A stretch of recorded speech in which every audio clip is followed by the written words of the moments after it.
Wahiala ne miame COVID-19. Wale ne miame dan. Tale ne minogbawan. Buboro begehia. Ube mwameren. Ube mupon gwegbe nuya hie iwe. Veni ana. Edo yafe wale ne miame dana. Gemu koere. Gebe muario e. Uwe mupon gwe uhun nuya hie iwe we. Veni ana. Wahiala de miame dan. Wale de miame dan. Tota yowa. Gega gba ori emuko ere.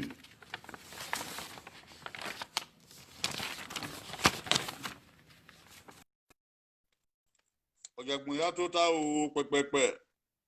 Ki baba kebiye. Kebetani pia kebetani ku. Eniwa kebe honre. Oja tota o down here ibude owe ohun sa. Abokian o. Tamo o. Abokian o. Tamo sa kada o. Koyo o. Tamo aba. Ayo Tamo tamo. Abokian. Tamo. De Yes sir. wayama. No mo ya ma gbo wana. Akon sa lo boa. Uyo sa Tamo lo boa. tamo. Ise o. Okay. Dawe do boa na we de Tamo toga de tamo. na. No Uyo sa aba lo boa tamo. o. Ise. Weso na ri ibode. Do wa ya ri egbele ne mi ame wodo. Ari egbele ne mi ame. Do wa ri egbele ne mi ame. O re won ta na afare. Won ta ni ki.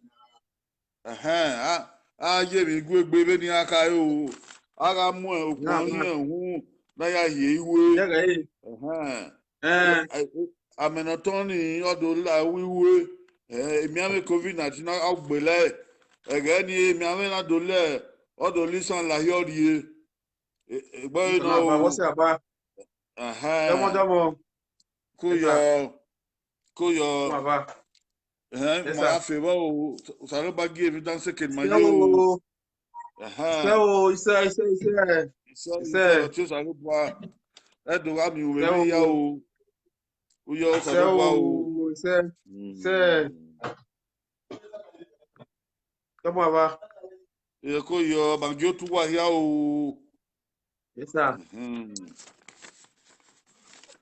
Ẹ̀rẹ́ ibùdó ọ̀rẹ́ do ẹ̀ mà yé ẹ náà.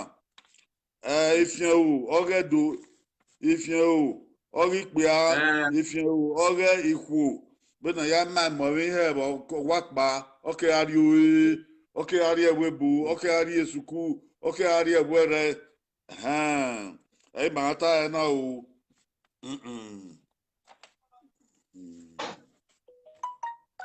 Wagia neru wosa na ya suma o. No nyama sadoboa no kede na. Wo se o na we de na ni ma. Wo di ma lo bi na so na di ma pagbe de na wo se o sadoboa. Mare madu to wo e.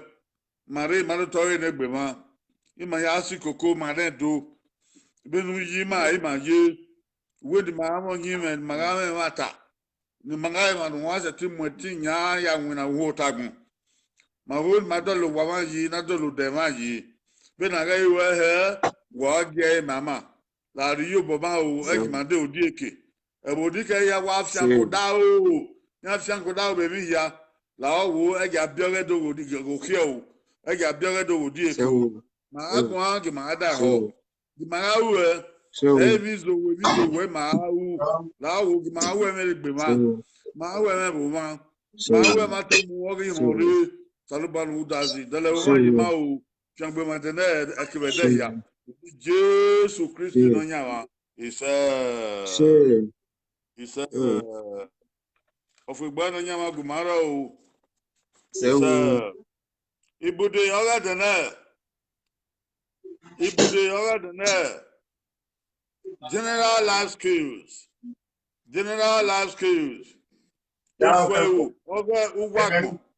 Ifwe oge ugwagbon. Uzola no gbera. Ke uzola no bogieva no gbera. Mana do wo ifwe ifien ori pia ori biedo. Ifien ori pia ori iku. Ma wodi na ni ma ya uzola na ke pa ya so uzola no de. Oye ifwe ori ugwagbon. Ifwe ori ugwagbon. Ìráyọ̀ ní ká ìwẹ̀ ní màkàtà zọ̀rọ̀ àná gbéra wẹ́n ní mànẹ́dò yá máa mọ̀ èmi ìbò wá wẹ́ yékòríwọ̀n yékọ̀fíà wọ́n ò dẹ wẹ́ẹ̀dọ̀ ẹ̀yìn máa gbọ́n kàn wẹ́n nà kùn fi hẹ̀ wẹ́n nà kakò bẹ́ẹ̀ hẹ̀ wẹ́n nà lẹ́yìn hẹ̀ wẹ́n nà kpolo hẹ̀ wẹ́n nà dọ̀lọ́ hẹ̀ ẹ̀yìn yá máa gbọ́n kàn ọdún mànẹ́dò yá rí yòbọ̀ níbi máa wò wá akémiẹ́mí apá àárí yunifásitì wẹ́bù awúgbọ̀n.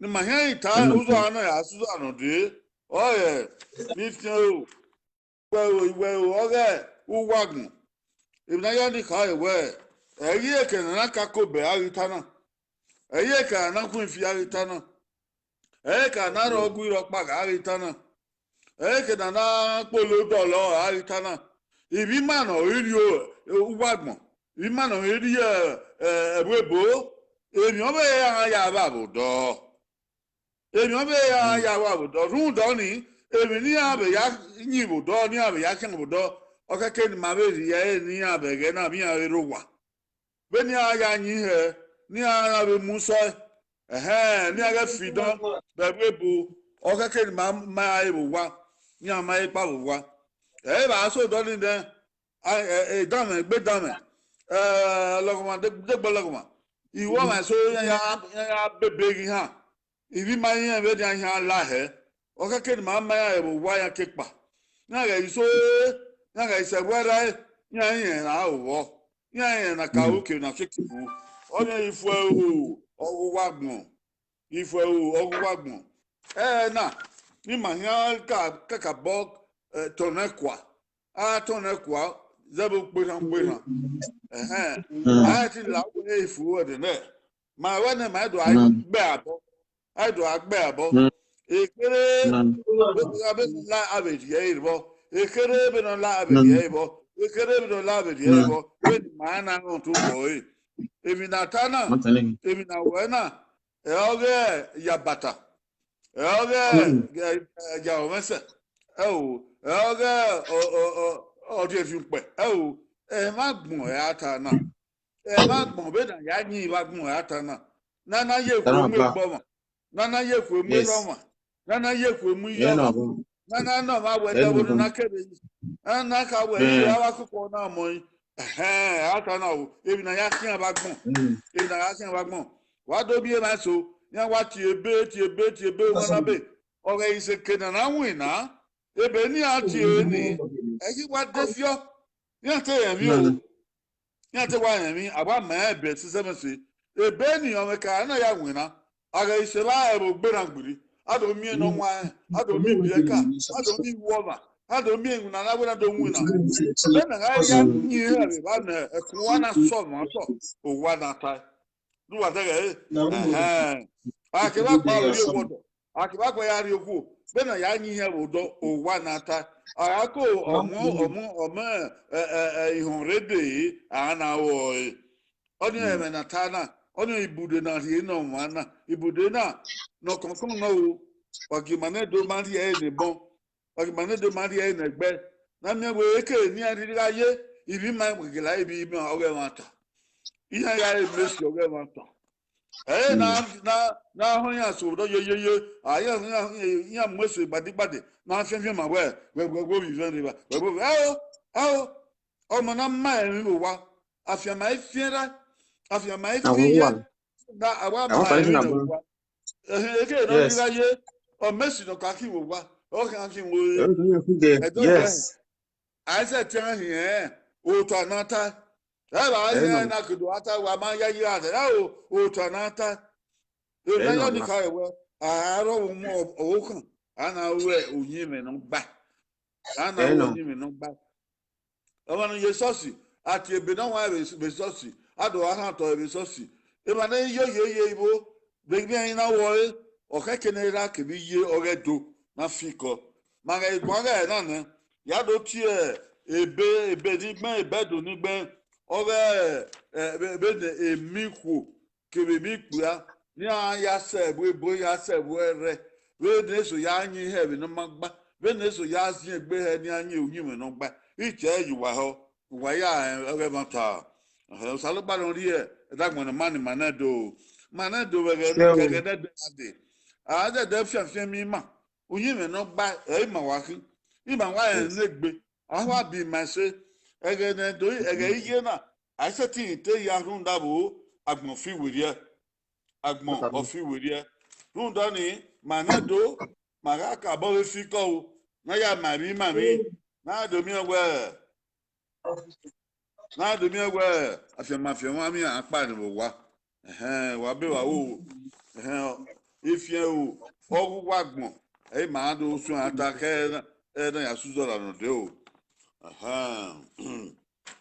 onunizebo na gwa tiedo enhu dia na ye bo begbon na gbon ya dege na gwa tiedo ya se ba ya ga wi ma gwa tie e ye dogban ka ye bo begbon ye bo gban ri ya ekiri akedo mo ga do la den wa make na dege ga ya wa last kill summary emi na ya nya gbon ifie o ga gbon awe na tai okadokade okadokade wena do wa igba abo ado ahan to to be go be knockout self awareness last kill is first of all self awareness that individuals should know themselves who they are wherever they are in the world they will remember who they are and know how to behave as they are supposed to be.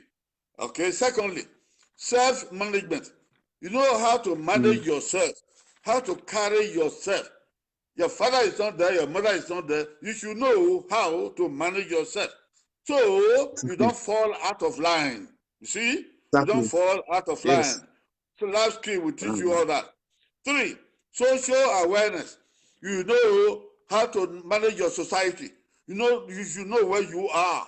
You should know what's around you, the surrounding, the way they behave in that place where you are, the laws, the rules and regulations of that place where you are.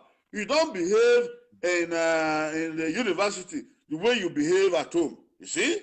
There's a difference. You don't behave in the military the way you behave in school. Oh, no, there's a difference. You see what I mean? All right. Then there's number 4, social relationship skills. Relationship skills. We have got to learn how to relate to other people, how to relate to men, how to relate to women, how to relate to seniors, how to relate to juniors. It's not the way we relate to our father and mother that we can relate to our girlfriend. No, the girlfriend or the boyfriend or the husband or the wife is different. They are different. So we should know the different skills for managing relationships. Relationships in the world, relationship in the workplace, relationship in a Christian gathering, relationship in profession. All right. Then number 5 will be decision making. Decision making. Positive decision making. We should learn while we are young how to make decisions. How to make decisions. Sometimes decision making will come and we have no time to think about it. We have no time to think about it. Before we know it, our friends, they have made their decision. They are sprung up. They're in the front. We should learn how to view things and situations, how to look at things from different angles, how to see things from different perspectives. And then we make a decision on what to do. So we don't betray ourselves. Decision making. This is our last the summary. But we are going to go into details later on. Each one of them has a lot of variations so that we can know exactly what life skills we do for us. But we should humble ourselves to learn life skills while we are young. Because the days will come when we grow up, nobody will be there to help us to make decisions or to know how to relate to people or how to relate at work. I hope all of you are listening.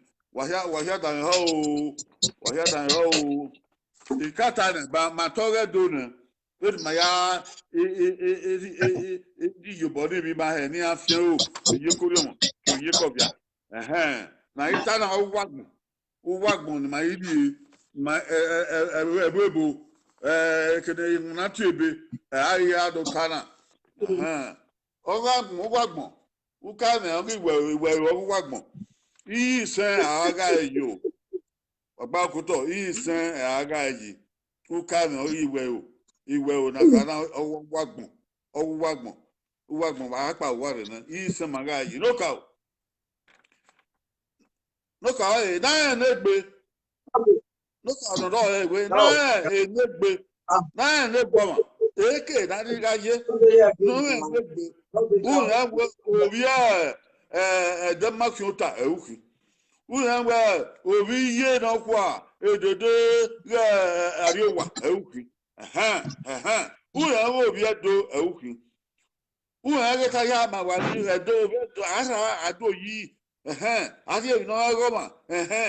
Who can a negbe Obi Yayosauki, a such a Uyo, who a negbe, where Ganin, also Obi Yayosa, also gave an Yesosi.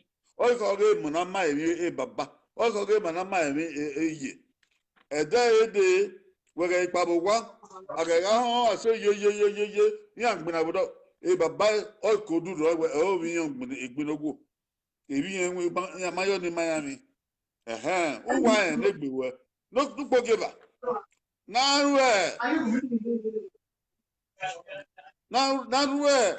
nwa gbama na ruwe nwa egbe oroma wa negbewe uberuwe nwa gbo uruwe nwa gbo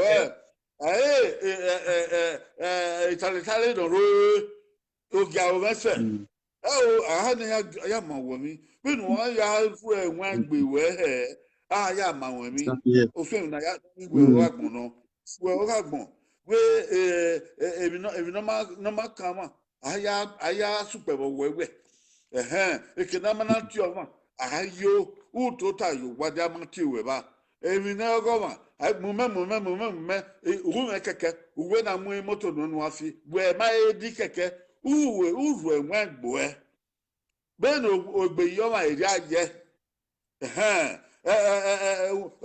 o ma sopa we na fian yeva egbe very o ba na do ba ya mama mi awe no ru enwe gbe eke no diga ye we na ye eri ado we na ye e ade uru enwe gbo wo obona ya de yo bulapa wo obona ya de se wo saruba gwa wi na uru enwe gbo ya gbobo yo bobo tidi ya gbobo yo bobo tidi ya no ya de bayan se itabe yin bo no ya de bayani tumvun lawa no ya gbe de bayani na no gwale no nyo yigo ki ebo pedepa o ma ewin na o era bi yu aka ma o ya ma gu enu ya ra gia ama gu enu ya ra gia e moto agwa mi ma no imu moto gira alo mi moto gi yawe ni agwa bewu era je we no fia o fia o wi ha e je fia o wi ha n'ukpo give away no ru enwe agbe no money ru enwe igbe ebi na ya gwo ma ya gwo ma ebi na ya gwo ma n'ukpo give ha iwe oda kana n'ukpo give ha na edogbo no mo edogbo no ye edogbo ona ye ma we bo nu ye ebi no ye e ga bo ni e na do ye e de bo ye when we were Okpologeva na secondary school university where is a university ami ono goma ami ono bomande ami ono woman na pa gbebo we dando gbegbe suku udo we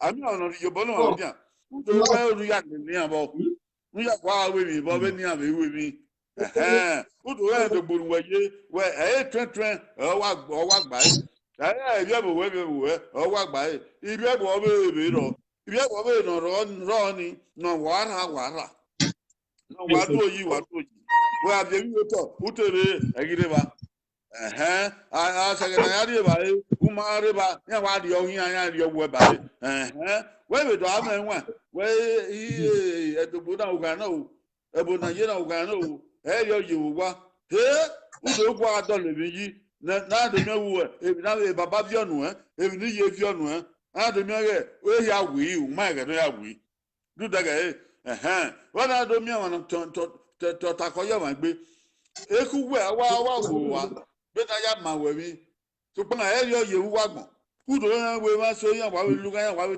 ton yo ma gbe yan gwa le ni ya ta me enu wa ebi nu ma wu udo mi we ma so yan wa we fie va na gbe ri ene dan yo na de eke no kon we na gbon we are wa eke no kon wo na nze eyi eri obo iso udo we ebe na gbon la ugan wa no akwa emi ma dan wa gbon na udo wa di ba una di fu ma di fu u aya mu le ta gbo u ma gbo e ma dan ro no we ipe ukun o se fi we ba no ni make na di we da o se fi wanyo o ni e wa wanyo ni ya wa bi yo o ni ya gbe bi ki ku we ni ya gbe bi ki ku we ya wa o ku no wa ye mose ya ba e ko na di ba e ko na danyo e ko na nwa me ukpokun nekere ni twen ni agwa lo owo kuku ni o ma begbe o ma we o ma ka bo gba okuto ya di obi kun ni ari efi wa ugupu wa ga me na awon owo ayan na awon yen wa ma jo ni owa won obiwa wa ge kere na di ba oto supu ni aye ba o ga yan ni o ga ru ameno o gege ya yi o ga gbon we ika na gbon we ere ba ni o wa ki ya gbon we ogban we no wo bi ade o dori wa yen tere o ba be fie mi da o fifi wupu ni o sare ba gwa mi da ba ya gwa o sare ba gwa mi da o sare ba gwa mi da So o ga wa wanyo ni o wa so wa down ise o wa bi kaka bo abi ge de ba wa ya tin mu omu la wo wian na ya ga wa yagbon wa se yagbon wa fi o se oni enu edogbonu ye ta begbe bo o keke nu edogbonu ye ta begbe eje be don ye ba ro wa eje be don ye na de wa ro wa ri wa eke otun oku o ya mu hin ije we gege do mu o ya mu hin wa we re gbere ekenu ye na ogan no ima abe yo ni ma erin ifue o agbon na nu gbogene na imubo oni ewe na wana gumobo na na gu mu bo o ma pa wa ara gbon na wu yan pa o wa kian o lo kion pa ami egbe iwe ri o ami àwọn na ti kion pa o wu yan pa wa kian yen to pe a yen to ku yen mo se yen me ten yen me na gba mu yo yen me na gba mu hi yen me na gba yen me na gba da yan pa wa wo ge kian eri ama no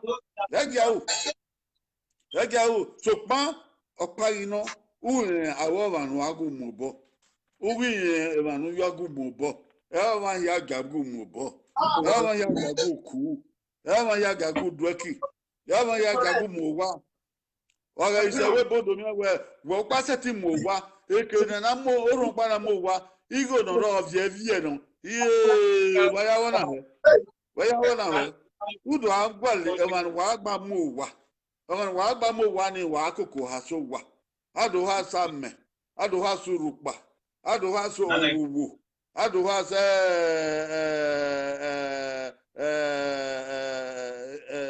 ogbóṣìṣì àgẹ̀yẹ̀ àti ènìyàn fẹ́ kò yá dààmú rùpà yìí mọ́tò òdùn wọn fi nígbó gídó bọ́ wẹ́ẹ̀ mẹ́rin ọ̀yẹ́ ìwé yá gbà lọ́sọ̀ wọ́n pa ni wàá gbà mọ́ wa wọ́n pa ti hàn án yá fẹ́. Ado wa so wa do ni bai wo igbado wa wo igbado aga wa ka kion yen be ka o kion me e bo ana gba e be na ye ba lo wa ye ba se we bo e lo ye ba se we re e wi man makede edo na bo wa odi en gbe o ebi ku ere gbe edo na bo wa o ama kian ladian a be ne ma gbongele ye he udo akake no awi mobo no amobo awi wobo no amobo e mana gwale owa tege owa ne ko efu no wa mo genya igbe no amu yan wa weru wagbon ogwale wa no amu yan wa weru wagbon e di aye wa bu ipan gie aye am no na lo wana ya wa lu ame se be na ru ha alu abo akwo oyakwo afavan oyakwo akwota oyakwo we ga ikwo pa yen ikwo ene we ikwo va yen ikwo igba han yen reta yan ha sa o odere reta yan ha sa ege nya ya mu igoro we na ya sa ipon gi atekata odo ki pongban we ba la se be na yi do no atama oge ba we ni wa no yen wa we yen no so ko wa ni amu we yen gwa lo yen gba owo di eke e wi yo hie e ma we di yen wa vun wa gbon e ma na gu mo bo o sa lo ba ri no ma no ma bo e ma na gu mo bo sa ba ri na ba no ma bo a be mi na gu mo bo we wa ge a ga ran me wa ge ara ran me gbe ovu pe ba la de nebe ogu iwe ni ku no de na àwọn aya àwọn egbe eso be ro na ma iri wa ko wa re sama gwa na de de mo yin me ye apo wa bu abari ye mo se o sa o e to ye mo se e na mi abje mi no won ne wana abje yuru abje o kayo bo we wo ma si no ya de ma si ye ato de ma si ye wa be fun wa gbon be no ga mata we ga mi aru se to de ma pa e de gitan be na gbon ika e be na gbon ye be na de wa le we nu we ye we no tun we ye we wa le de ayi le kina se ọmọ wọn ni fọ visa boy agagwa lo arimio ekun ni maya gun na etelefo o ya fie were orin were ekeno na di iwe wi eyi yo do ala iwe mi o bi na gun be ni ya kan ega yeye fun do ni abi ma mo be ni awi imobo ni ehan amobo e ma ya ma si nugbo gi se ayi de ma mo ewe na de owo ege ni manara ibeka abiyima abirima na de ra na kwa kibiyima na kwa ya afiya ado ayo yimi ya na uyu ni ori ra no fiya yẹn do asi wu wa yẹn do asi wọn na ya o yemi yẹn do asi wọn na ya o yemi ọkparo ni wa so elemenaro kan yẹn we na obi oyemi no de we ewo obi oyemi de we ewo isa ti miamia èyí náà ṣe ti miamia we oge ba wọn pa ose me no ibe ka ma ya ki o ima eyi o ni owe no ka o ni na ti ya ni yẹn do yin si wọn yẹn so ni en yo yẹn do ya so e bu wa re ọsẹ mi àkàmà ibo no de we wo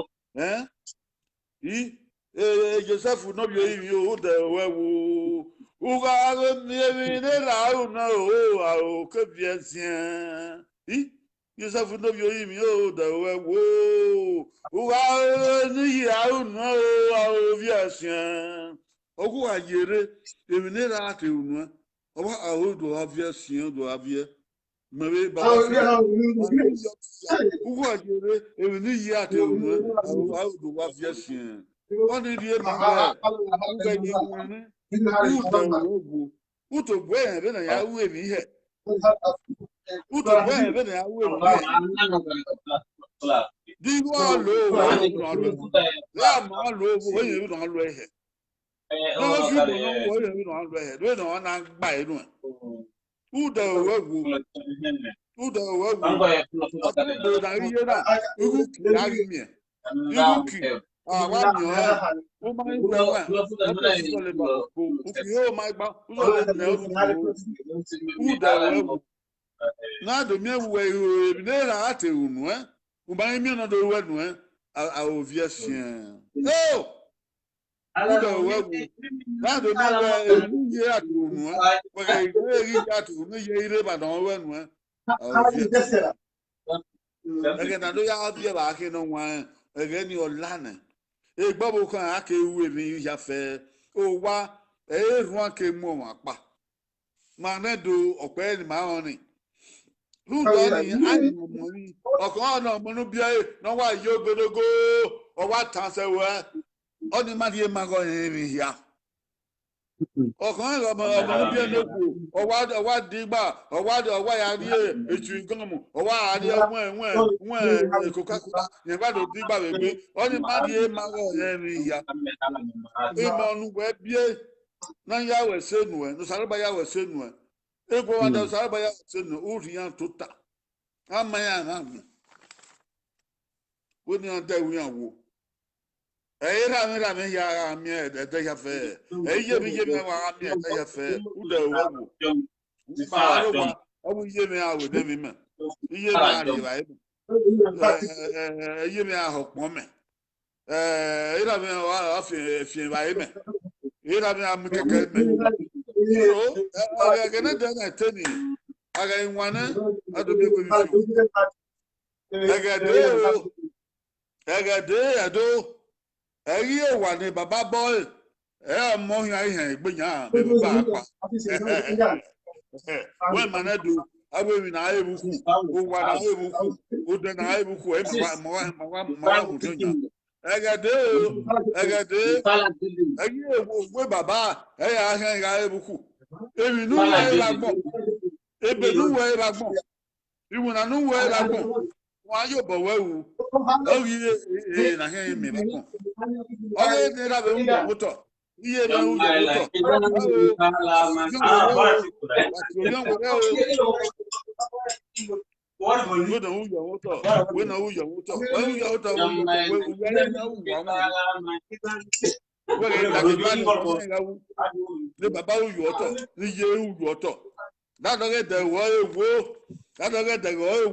Hey, Baba Fiana, I do agbina yo wa the Baba be you fobo, I do agbina, I do ya mbe ye wezo, I do ya we bo. Egben wa gba nu are etun, we do ya gwa le be nu ya. Ya sekoto ba ho wa the Baba say ai, we be bawe. Owu we be bawe. We there we fo o we nu ya bawe. I mean, Baba Sam, yes, I want at the devil. I'm Miran at the devil. The Miran at the devil. The Wago. Ijama, mammy, be Robocan. What did you pop? By who were everything I pop. I'm Miran, your time again. How would you do everything? I live by everything I ran and after your. I'm Miran. You don't have your mammy. Gele ba ekpa edede ipa me la wa gbon me da do mi we gele ye mi ara mi ha ra me ara mi ha gele o se na ya dewo ma wo o se na ya dewo ma wo wa ri oku oyowa emi lo ku awu o ti wu do bo ma igba mi ya we be nu a iwu uye ekiro bo ma gbado we be na we ugbe so okonu we ari you man me ba we we settle it ma we area we na give na we na he igme na yata ube ma emi e be tege ugbe so wa won do mi wo do ni ma emi we emi na ya ma we mi wa we ama ya ma emi so ku we ma gwe ate igo no wo gwe asekoko ibata na bia yo we no gwe asekoko okona yo no gwe asekoko eri o na gba enu wa iva zebo do ba me mami ama we mi yo to we so udo mi we nu me ni na ma won wo ya ri yo bo no won na nu won me wo ya ri yo bo ni okodu ye iwa ebi ya won ba gbadaga ada we wo we so we su wa gbo mi we be na ya do kege na de ya doki ugbo so agwe bodoki na adan o aya keni akere aya mo wa good doki awa mo nenu nya gbedede daja wa ta lo gbena o wa yikwara e nwana hi uda we wo na ya ebe na ya gbe ma be ogbe eri ya opa ge eri kegbe oni ma ri ba opa ya kin uda we wo eje ya oye mi re wọ́n ya oye mi re wọ́n ya oye mo mare uda we wo emi na ma ya wa wagbon na ki o ai kalokwa ara do agbe abo no ka o ewe na ene gboma wọ́n ene gboma obi ezomo ki o obi agba ki o wọ́n ene gbewe ebo ya ma wa kedukede otobugu adi ma ya we aba piose uru enwagbo ewuru enwagbo no ya tafia kidi ma ke ko tafia na ya gbe ma gbe atan wo ya ti egbo ya asan ogere uru enwagbo undi wa ya de ke na di wa ya nuwe ya dogbonu ye odogbo ya pa oke we kere enyi eyo yibe bobo uwe dogbonu ye bene ya ni he uhi na lele bo nu meke na lele nu ya de ye gan na ya mo se gan e ma so de ma de aluga no re dogboni aye a ti topa te va awuyan abola pamo o la pamo te awon ta o to pon e ma re dogboni ye ni owu gan no o wa de fio wa de fio ipojo no ure ipojo e ma bubu bo e ma ya opa ìbá sọ àtẹnìsán ọ̀pá kan ọ̀rẹ́ wọn tàbọ̀ wọn àtẹnìsán ẹnìsán ọ̀pá kẹkàn ọ̀rẹ́ wọn tàbí nsán ni àgìyàn àgùtọ̀rí òwòye àgìyàn lélẹ̀ lẹ́yìn wòdà òwẹ́wò wòdà bàbá yẹn bá yé ẹdẹ bá ètò ẹdẹ bá wọ́n ayé bẹ́ẹ̀ ni wọ́n yá zíò bẹ́ẹ̀ ni wọ́n akíyàn ẹ̀ bá mú wọn wọn nà ń ta ayé kà lọ́dà o. Okeke are mai do nya no abo yo ni ka we ai do la we uwe ruru ado time no ye ibude no ibudo ge magbon ifie o iwe o ge magbon e bi na vi okwa uwa won yegbe we aseti mi enwe una ifie una we o yegbe we o ma na aseti mi enwe ero igwe ori oswokan edo da akpokpo wo kan fi otono bima akpokpo wo kan fi otono bima na ya ka we ekene wo kan na fi ro na mugbo edi nwa so ase wa ya we skodo skodo wo ya fi o do ni obi akan ya fi o bo ni po be do we kene mana we na mugbo iya skodo mana me ana mu owo kan kin ti go ni nwa ma me awe keke obi gide skodo nugbo gi ara we do to ga awe keke awe skodo ekena ya ko kian fie ba ni o to na kwere o ari nya yo to imma ori o ka yo to imma ori o gi yo to imma akeka wo kan fie o to don biema akeka wo kan fie o to don biema so ponde money o ma we o no ya en gwa ba ku yan gan ya be ye mu na bu yi obe ama mi o to ba ye bi o to bi obe ama mi mu na ba be mi mu na bi obe ama mi okwo ba ama mi o to ma be mi bi obe yen wa mu fo wa hewe o wi awe ni yan sikodo yen te ya mu na bia ya we ni e pa ba de yen te ya fi obodo pa ya wa emu emi o wa hewe iri manu ama wa hewe be rio o ka ke no we won gbon na e ma gbon na aso mo o gba e ago o wa so ba bu ngbe wo to e na la so ya bo wa ago o wa so ma bu ngbe wo to o na la so ya bo wa gele aso ma o bu ngbe wo to wa be wa wo edo wa bi dai ho e me na tana iho ni ti kara na ya mu yo to ndabu eme agbon oyin me oragbon ifu oragbon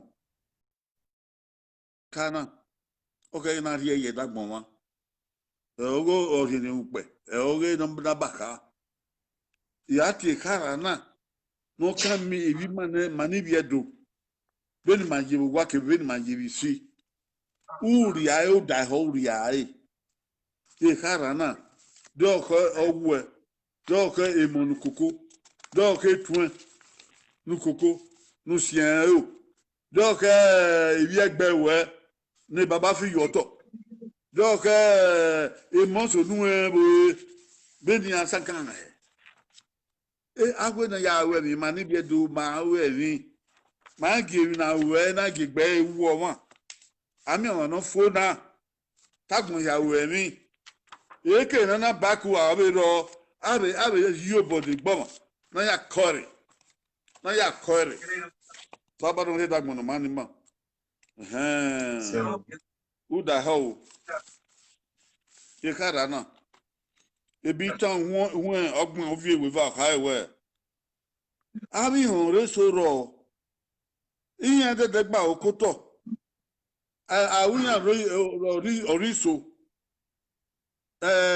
upun yan ojimo yan ama hoye ebi tan ohun ogbon ovi ewe va Proverbs 30:12 who go down ho walking onyemeno walking iwe walking edowe walking edowe onyemeno edowe walking edowe onyemeno onyemegan onyemeno onyemawe onyemeno onyemomo onyemeno onyemera onyemeno onyemiyo onyemeno onyemiyo onyemeno onyemefe onyemeno onyemowa onyemeno onyemode onyemeno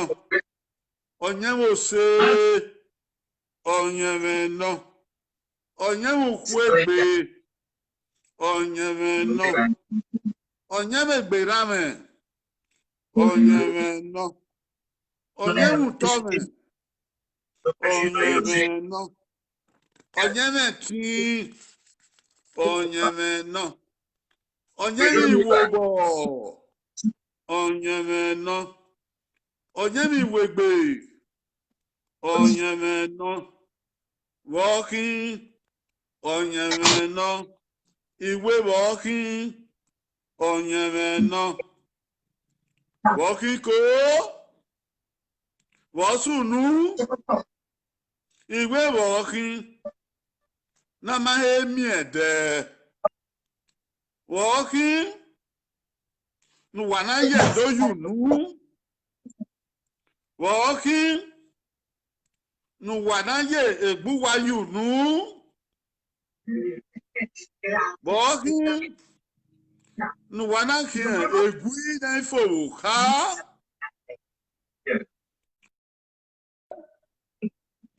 nuwana kin ami opa ya zopa we no biedo edo na wata obiedo edo na wale wa mo bo ho nuna kin omo benin de we no saye eri iwe na mo egbagbon fo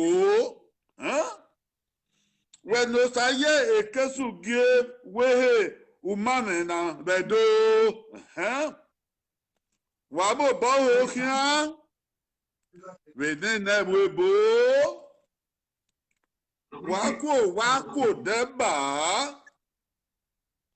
wa defio de babo de ba perché avrei dovuto accompagnare? Perché io non avevo scoperto. Oh mamma rano lena non viene le oh mamma non la sai non ga obo oh mamma ra non we piana what a fair gwale fe kian ba du senu ye mama emi ede abe yo bi agbon gi obi eyimi ya abe yo bi wa gi obi eson ya abe yo obi omefe gi obi ogwe ya iwe wa mo epe negbe we fo ba iwe na e o sa ya wo opa ma he de fu abo ko ekesugie e o yagba ba yo padu yo wa to na ma sa he yagbon ma ye ma won wuye gbe we fi ha na gbo ya no ma ye gbe wa ni bi edo to un wa mo wa ye gbe wa ni bi edo ọ̀rẹ́ mi fún dànù ọ̀ràn lórí ìwọ̀n mà àìhó na yóò bí ọmọ sọ òbí ẹ̀dọ́ rárí ìbí ẹ̀dọ́ ẹ̀ ọ̀dà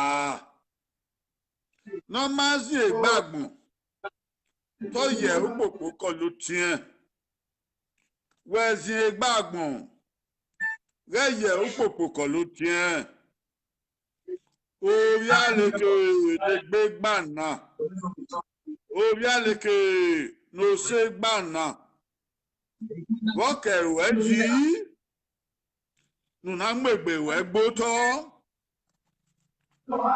ọ̀dọ̀ kẹ̀rù ẹ̀ náà yàwó ẹ̀ náà ẹ̀rá kẹ̀rù ẹ̀ náà rí góòbù hùwù ẹ̀ ọ̀dọ̀ kẹ̀rù ẹ̀ náà bá wẹ̀wò wá iye kẹ̀rù ẹ̀ náà mú pọ́n ọ̀há ọ̀gẹ́dẹ̀ ìwé náà gbégbé wẹ̀ wàrí kí wọ́n tọ́ náà hẹ́ vẹ̀gẹ̀rẹ̀ asẹ́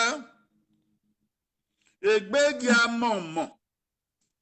Osayanu wene. Kuhumu do soto. Kose wenono. Wenu vi no fwa. No fwa nege. Efwa we. Oyewe ni bokun. Wenu vi ne hui. Negbenu lege. Ekwi awe. Oyewe du ne hui na me. Awa mebe. Biyekere enwemi la. Uwade doma. Uswam abo. Uwade doma. Amuwebe. Wedonya kome o. Uwini mose. Iriebe ni mose. Imososa. Imose bohia. Eto yo. Oturenya akolu ekun. Ekun hiwo. Ikebe no sere itota. Obonu momo. Owe na miara. Oborwe. Agbona gba. Obierwe. Eusena fo.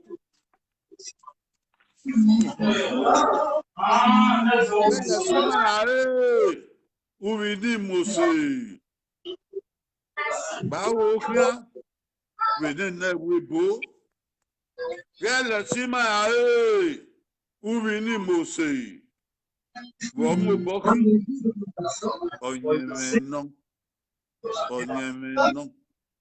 Onyeme non.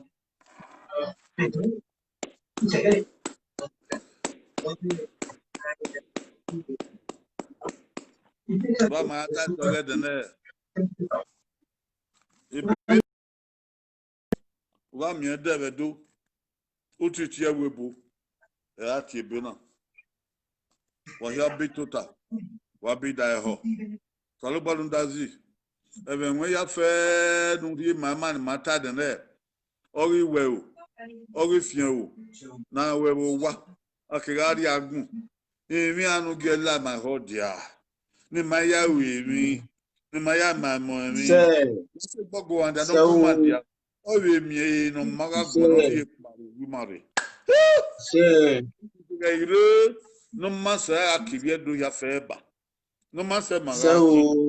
Ayi swan wa gbon ma gbele ya e o sisi ora agbada o uyin ma gbon ma ewi no le lekia e no ma to yan si ma bo tun da wo to ake wepa uyo go salobo ki aguma ara of the dedemende we ni Jesus Christ no yama isa